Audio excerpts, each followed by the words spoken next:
Hello, everyone. My name is Danny. I'm going to review Suburbicon. This is a 2017 movie. Runs 104 minutes. Rated R. It's not as bad as some other rated R movies, but it's rated R. This is from director George Clooney. The small, idyllic town of Suburbicon is the perfect place for Gardner Lodge to make a home.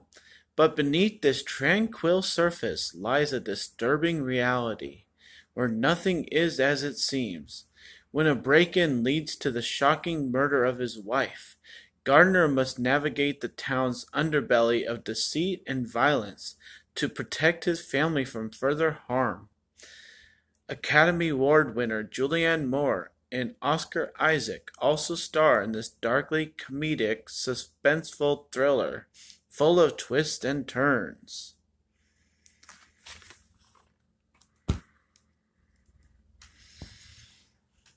Well, I did not keep notes on this movie. I'm just going to put that out there right away. I saw the previews for this movie before it came out in theater like a million times. The parts that were in the trailers, that's about the whole movie. And that's why I didn't see it in theater, and that's why I saw it just tonight. There's not much more to this movie. It is one of the most racist movies you will ever see in your whole life. It's worse than Pleasantville back in the day. It tries to be like Pleasantville, and it doesn't succeed in that way because Pleasantville had a way better story, had more side stories and romance, and that had twists and turns. This did not.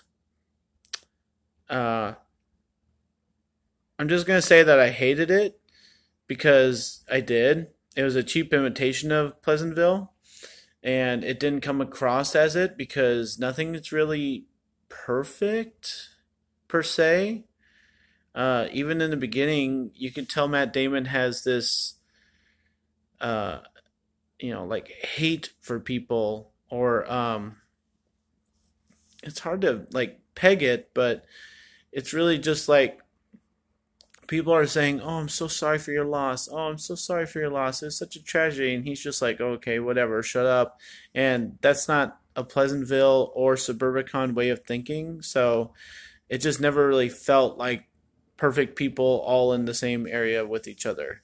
And so it could have been any town in the world, and then somebody dies and turns the town crazy, and it didn't have to be, perfect looking village, to make that effective.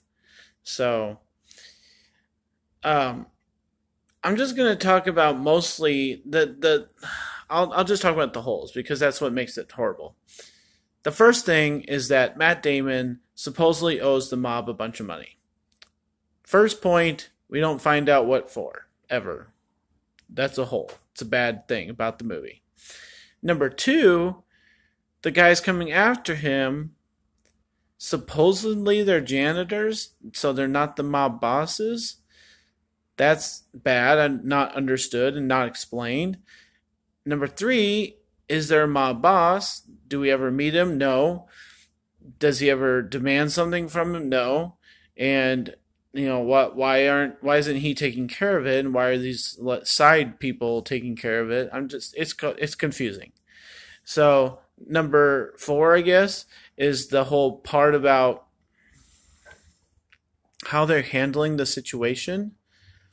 It's not like any mob you've ever seen whatsoever, or henchmen, or Home Alone handle it better. Honestly, at least they went after what they were wanting to get, and they had a motive, and they had desire, and they went after it, and they showed enthusiasm.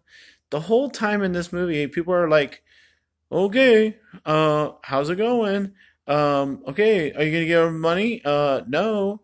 And then Matt Damon's character is terrible. It has one goal in mind, and I'm not gonna give the whole twist away, but sure, I'll give it away. Whatever. That's what the movie does. He basically lets the mob kill his wife, who is handicapped, so he can collect insurance money. And then he ends up getting with Julianne Moore, who's the stepsister, and they're going to go running off together after they collect insurance money. Okay, so we find out that's the stupid side story. The big surprise, big twist and turn, stupid. And it never comes to fruition. It doesn't seem real. And they're going to send this kid off to military camp. And none of it makes sense. It's all so thrown together. Um, they kill the insurance man. That's kind of a cool death and kind of cool killing. It is entertaining in the very minor way.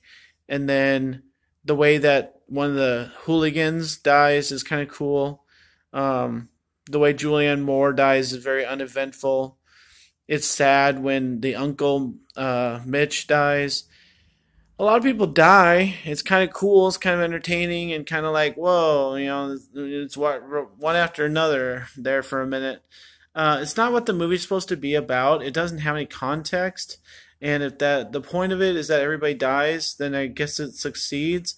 But even Matt Damon's death is like, really? And then it's the end of the movie, and then you're just left wondering why. And there's so many unanswered questions, okay? We never know what happens to the kid. We never know what happens with the next door neighbors. That's like a huge part of this movie is the big racist and racism issue of the town. And Matt Damon just lives this stupid little life and his stupid little scam, being unaffected by what's going on outside of his own house.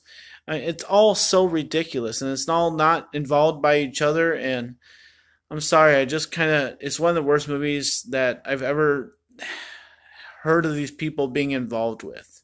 You got Julianne Moore, you got Matt Damon, you got George Clooney directing, and look at all he's done. I really liked a couple of his movies in the last couple of years, but I have no idea what this is. I don't know how to take it. I don't know how to judge it. I don't know how to watch it. I don't know what to feel about it, and I'm really pissed off about all the the open-ended stories and questions that I have, and nothing gets answered at the end, and then you just kind of end it. And most of the movie is what was in the trailer. That's the recap of Suburbicon. It's just some piece of crap that has no context, doesn't address its own issues, and then ends without answering any questions whatsoever. That's it. That's a D for me. I wouldn't waste your time on it. I really wouldn't.